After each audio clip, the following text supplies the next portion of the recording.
Adam was formed first, giving him a certain leadership. It's not about equality, this is about leadership. And Eve was the one deceived. Adam was not the one deceived, we're told in 14, aren't we? In other words, Adam sinned with his eyes open. He knew what he was doing. He knew willfully and deliberately he was disobeying God, which is worse, really, isn't it? It's worse than being deceived. But the woman was deceived. She was hoodwinked. She was tricked. I brought a little fellow who came into church for the club, actually one of our neighbors, and we saw this picture on the door. He said, I learned at school, the devil tricked Eve. I said, what a brilliant way of putting it. I was looking for another word for deceived. Yes, he tricked Eve, didn't he?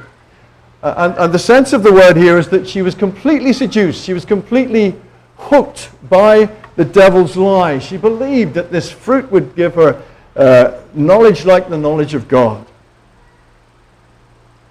And so it may suggest, that is a very unpopular suggestion in some ways, that women may be more easily deceived than men in relation to false teaching. I was watching a documentary called False Prophet.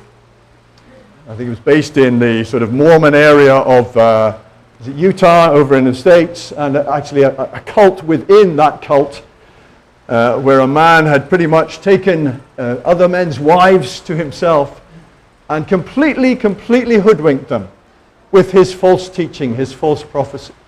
They believed him. They were absolutely hooked by him.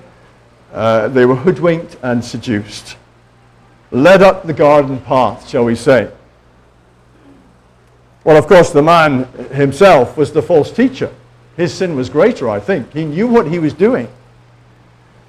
And it was a wicked thing, and he got 50 years in prison for it. Rightly so.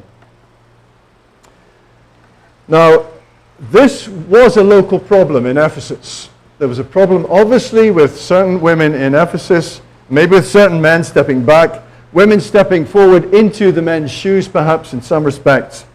But Paul's answer to it is not merely a local answer for that time, that church, then only, but because he draws on and roots it in the two great doctrines of creation and fall, it has a universal application. That is to say, it's good for us here today in London in the 21st century and at all churches at all times.